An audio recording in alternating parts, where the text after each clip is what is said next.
कोई विचार नहीं, कोई नियति का नियम उनके साथ जुड़ा हुआ नहीं, कोई त्याग का भाव नहीं, बराबर शोषण करते हैं दूसरे का।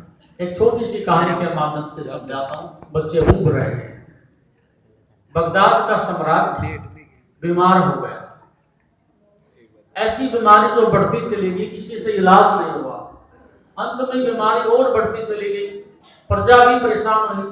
राजा बहुत ही सुंदर था, श्रेष्ठ था, प्रजा की सेवा करता था, सब चाहते थे इनका जीवन चले, ये अच्छी प्रकार से दीर्घायु थे। लेकिन फिर भी उपचार जब नहीं हुआ, किसी ने कहा कि फकीर वहां रहता है, वो इलाज कर सकता है। उस फकीर को दरबार में बुलाया, उससे पूछा, महाराज क्या आप इलाज कर सकते हो? कि इलाज तो करूंगा लेकिन होगा नहीं। बोले ये क्या अर्थ हुआ? इतना महंगा है और ऐसा विचित्र इलाज है जो कभी आज तक सुना भी नहीं। उन्होंने कहा कुछ भी हो, हम राज्य भी देना पड़े तो दे सकते हैं, लेकिन इलाज का। उसने कहा इलाज ये है, 1 वर्ष से लेकर के 7 वर्ष की आयु तक के 10,000 बच्चे चाहिए। उन 10,000 बच्चों को इकट्ठा किया जाए और उनकी गर्दन काट के खून इकट्ठा किया जाए और उस खून से सम्राट को नहलाया जाए तो ये स्वस्थ हो सकते हैं। बड़ा विचित्र उपचार है। ये कैसी औषधि? 10,000 बच्चों के प्राण जाएंगे और तब ये सम्राट स्वस्थ। इस बात के सुनते ही पूरे राज में सनसनी फैल गई और राजा ने स्पष्ट निवेदन किया हाथ जोड़ के, मुझे ऐसा जीवन नहीं चाहिए, ऐसी आयु नहीं चाहिए। अरे 10,000 बच्चे, उनकी माताएं रोएंगी, भाई रोएंगे, बहनें रोएंगी, मेरा पूरा राष्ट्र रोएगा। क्या आवश्यकता है? मैं बहुत जी लिया, नहीं भी मैं होगा तो कोई और विकल्प होगा। आज नहीं तो शरीर की सीमा है, कल समाप्ति होने जा रहा है। मैं इस बात को स्वीकार नहीं करूंगा। लेकिन प्रजा बहुत प्रेम करती थी। प्रजा इकट्ठी होगी, आग्रह किया कि हम 10,000 बच्चे देंगे, आपका बचना जरूरी है। रानियां इसके लिए राजी होगी। जितने कर्मचारी थे सबने हड़ताल कर दी कि हम आपका जीवन देखना चाहते हैं, 10,000 बच्चे और पैदा हो जाएंगे, ये शर्त आप स्वीकार करो। जब लगा जगह जगह परेशानियां होने लगी, भूख हड़ताल होने लगी, अनशन होने लगा, प्रजा परेशान है, उन्होंने उस दबाव में आकर के कहा, जब तुम नहीं मानते तो मैं स्वीकार कर। अब पूरे राष्ट्र में से एक एक बच्चे को 7 वर्ष के बच्चे की अवस्था तक उठा उठा के लाया गया। एक समय आया 10,000 बच्चे इकट्ठे हो गए। देखिएगा 10,000 बच्चे यहाँ आएंगे, कितने बड़े ग्राउंड में वो बैठे होंगे। और वो संध्या समय भी आगे, जब उनको काटने का समय आ गया, उस समय राजा को उनके समक्ष लाके खड़ा किया गया, स्नान कराने की तैयारी की गई और उस अवस्था में राजा ने फिर पीठ फेर ली। बोले मैं नहीं देख सकता, मैं स्वीकार नहीं कर सकता इस प्रकार से।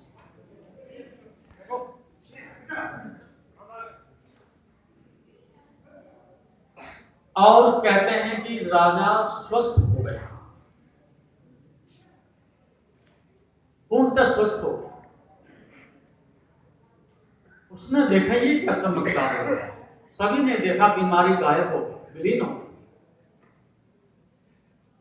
और उन बच्चों को सैकड़ों उनके घर पहुंचा दिया। सभी ने इस बात के लिए पूछा, उसने कहा इस बात का मुझे नहीं पता, स्वस्थ हुआ कैसे? किसी की दुआ से हुआ, मंत्र से हुआ, चमत्कार से हुआ, लेकिन स्वस्थ हो गए। उस फकीर को फिर पकड़ करके लाए। बोले भी तुम्हारी दवाई तो अमोघ है, ऐसी औषधि देखी नहीं, लेकिन ये बताओ ठीक कैसे हुए? बोले 2 कारणों से ठीक हुए। एक तो कारण है कि जो जिंदगी में सदैव दूसरों का ध्यान रखता है, जो दूसरों के लिए ही जीता है, दूसरों का ही चिंतन करता है, दूसरों का ही मनन करता है, अपने को उलीझता रहता है, रोटी पहले दूसरे खाएं, पैसा दूसरों को मिले, सुख दूसरों को मिले, जीवन मेरा दूसरों के लिए अर्पित है, ऐसा व्यक्ति तुम ही सोचो दुखी रह कैसे सकता। तुम्हारे दुख और दुखों का एक ही कारण है, लाओ और लाओ और लाओ और मेरा और हम और केवल हम, बाकी और कोई नहीं। ये भयंकर रोग है। ये देश इतना आत्म केंद्रित था, जो सबको बांटता था, प्रेम करता था, और अब इतना सेल्फिश है, इतना स्वार्थपरक हो गया है कि सिवाय शोषण के कुछ भी नहीं। एक दूसरे का शोषण करने के लिए सब भाग रहे हैं। बचपन से और जवानी और बुढ़ापे तक एक सूत्री कार्यक्रम है, प्रत्येक बेटा बाप के पीछे पड़ा हुआ, लाओ और लाओ, भाई भाई के पीछे पड़ा और लाओ और लाओ, प्रत्येक अपनी चिंता में तो डूबा हुआ है, मैं जीवित रहूं, सबका धन मुझे मिल जाए, सबका सम्मान मुझे मिल जाए, सबसे बड़ा पद मुझे मिल जाए, सबसे बड़ा नेता मैं बन जाऊं। अपने लिए सब सेल्फिश हैं, सोचते हैं 24 घंटे, लेकिन दूसरे के लिए तुम कब सोचते हो? वो सोचते भी हो तो जब इलेक्शन आता है तब सोचते हो, रिश्वत देनी हो तब सोचते हो, तुम्हारा कहीं कोई काम फंस गया तो सोचते हो, मजबूरी में गधे को बाप बनाते हो। इतनी सी तुम्हारी मानवता बची है बस। प्रेम से तो तुम न कभी झुकते हो, न बांटते हो, न किसी से मिलते हो, ना प्रेम से कभी किसी से जुड़ते हो। पहले ये सोचते हो कि लाभ का सौदा होगा कि नहीं, यहां से कुछ मिलेगा तो मित्र हैं, अन्यथा पीठ फेर देते हो। तो जो व्यक्ति इतना कुरूप हो गया है, इतना बीमार है, डिप्रेशन में है, चिंता में, दुखों में जो है घूम रहा है, उसके पीछे और कोई कारण नहीं बचता।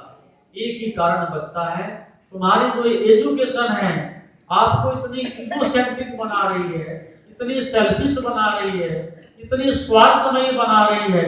एक ही सूत्र बताया जाता है, देख कितने लोग मारने पड़ जाएं, कितने लोगों की हत्या करनी पड़ जाए, कितने लोगों का हृदय टूट जाए, तुझे एक ही काम करना है।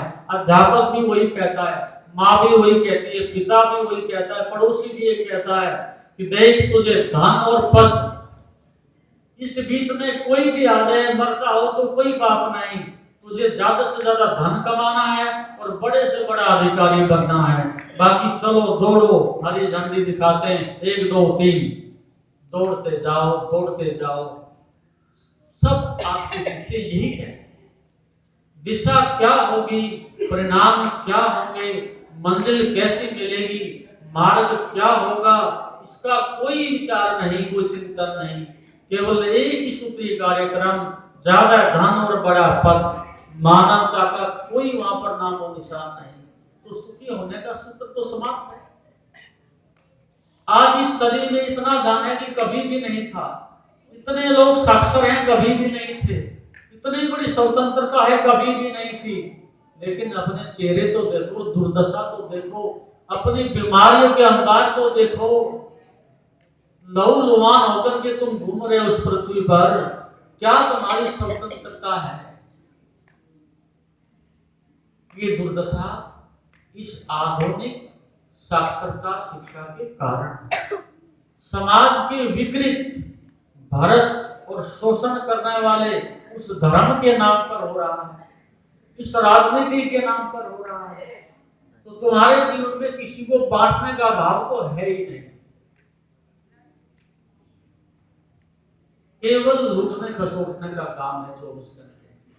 तो फकीर ने कहा 6 महीने राजा ने अपना चिंतन, अपना दुख सब भुला दिया और प्रजा की तरफ बराबर सोचता है। और दूसरी बात हुई, जो दूसरों के लिए जीता है वो स्वयं के लिए मर ही जाता है। सबको मिटा करके दूसरे के लिए जिया जा सकता है, इसलिए तो मां को पीड़ा होती है। माँ को पिता से अधिक पीड़ा तब होती है जब संतान उससे विरुद्ध होकर कड़वे वचन बोल करके मार्ग से दूर चले जाती है और माँ और बाप को डस्टबिन की जगह बैठा के कहते यहाँ बैठे हो। क्योंकि कुछ समय ऐसा माँ ने जरूर जिया है जो अपने लिए नहीं जी, संतान के लिए जी, उसके लिए जागी है, उसके लिए रोई है, उसके लिए त्याग किया है, सर्दियों के गर्मियों के दिन उसके साथ काटे हैं। इसलिए माँ की पीड़ा अधिक गहरी होती है। उसने सब को मार के संतान के लिए दी है, पिता को इतनी पीड़ा नहीं होती। तो साधु इस सृष्टि में आते हैं तो उनके पीछे कोई कर्म नहीं होता, एक करुणा यही होती है कि इतने अंधकार में, इतनी पीड़ा में, इतने दुख में मनुष्य रह रहा है, उनके किसी काम आ सके तो ठीक ही है। इसलिए जो दूसरों के लिए जीता है उसे स्वयं के लिए मर जाना ही पड़ता है। क्यों? मरने का शरीर से नहीं, उसका अहंकार जा चुका होता है। जितना तुम इस बात से केंद्रित होते लाओ उतना ही अहंकार बढ़ता है, और जितना तुम कहते हो बांटो और उलझो, अहंकार कभी बांट नहीं सकता, प्रेम बांटता है। तो धर्म का मतलब है प्रेम और अधर्म का मतलब है अहंकार। ये तुम्हारी परिभाषा है। यदि तुम्हारे जीवन में प्रेम ही प्रेम है तो तुम बांटोगे, मुस्कान से बांटोगे, हाथों से बांटोगे, प्रार्थना से बांटोगे, अनेक अनेक प्रकार से बांटोगे। लेकिन ये तो तुम भूल ही गए हो, एक ही सूत्र याद रहा कि क्या मिलेगा। दोस्ती बनती है तो क्या मिलेगा। माता और पिता बनते हैं तो संतान पूछती है क्या लोगे। और अब वो जमाना भी दूर नहीं है कि माँ और बाप को बच्चे इनकार तो कर चुके हैं। जो समृद्ध है धन दे सकते हैं तो माता और पिता है, नहीं दे सकते तो बच्चे उनसे पीठ कर लेते। तो सम्राट के साथ दो घटना घटी। एक घटना कि उसका चिंतन पूरा स्वयं को भूल करके उधर चला गया, और दूसरी घटना की वो उन्होंने मृत्यु को स्वीकार कर दिया। इतनी बड़ी हिंसा मेरे कारण से हो गई तो मैं स्वयं को ही मार देना पसंद करता हूं। स्वयं को मार ही चुके थे, आग्रह था, दबाव में रह रहे थे। तो जितनी पीड़ा तुम्हें अहंकार देता है संसार में, इतनी पीड़ा शत्रु से भी नहीं मिलती। जब कभी भी तुम दुखी होते हो, अनेक कारण बहुत तुम ढूंढ सकते हो। यदि आप अंतोगतवा कारण में जाओगे तो अहंकार से बड़ा दुख देने वाला तुम्हारे संसार में, तुम्हारे जीवन में कुछ भी नहीं। दुखी और अहंकार में ऐसा हो ही नहीं सकता। तो सारी शिक्षा का एक ही उद्देश्य रहा कि मनुष्य को अहंकार के कीचड़ से बाहर निकाला जाए, इस मेरेपन के जहर से बाहर निकाला जाए। क्योंकि इस पृथ्वी पर पेड़ रह रहे हैं, पक्षी घूम रहे हैं, जानवर रह रहे हैं, सूरज, चांद, तारे, पृथ्वी सब अपना काम कर रहे हैं। कहीं किसी के ऊपर किसी के हस्ताक्षर। कोई पेड़ कितना विशाल हो, कितने फल बांटता हो, कोई सिग्नेचर नहीं करता। कुछ मेरा है कहने का साहस नहीं करता। बांटता है, किसी से कुछ नहीं लेता। सब सृष्टि में बिना नाम के काम कर रहे हैं। लेकिन एक मनुष्य ऐसा है कि बिना नाम के वो काम ही नहीं करता, चारों तरफ सिग्नेचर करता, मेरा और मेरा और मेरा। तो पूरी धर्म की योजना ये थी कि इस मेरेपन से, इस अहंकार से मनुष्य को बाहर निकाला जाए और उसको प्रेम से और धर्म से जोड़ा जाए। क्योंकि आप जिस दिन पैदा हुए थे, आप ही सुनाओ अपनी कहानी, क्या लेकर के आए थे। आज भी एक कण भी आपका नहीं। किसी ने भाषा दी है, किसी ने वस्त्र दिए हैं, किसी ने मकान दिया है, किसी ने ज्योति दी है, किसी ने श्रुति दी है, किसी ने हाथ पैर दिए। ये सब दूसरों से मिलकर के बना हुआ तुम्हारा सात भाग है। इसमें से तुम्हारा तो एक भी कण नहीं। तो तुम्हें ये अहंकार करने का, दावा करने का क्या अधिकार है? यदि तुम प्रतिदिन ये मनन करो, ये चिंतन करो, तो धीरे धीरे अहंकार टूटने लगता है। लेकिन हमारी संस्कृति में और वर्तमान में ये चिंतन बिल्कुल शिक्षा के कारण से समाप्त हुआ, आधुनिक धर्म के कारण से समाप्त हुआ। अब जिसको तुम धर्म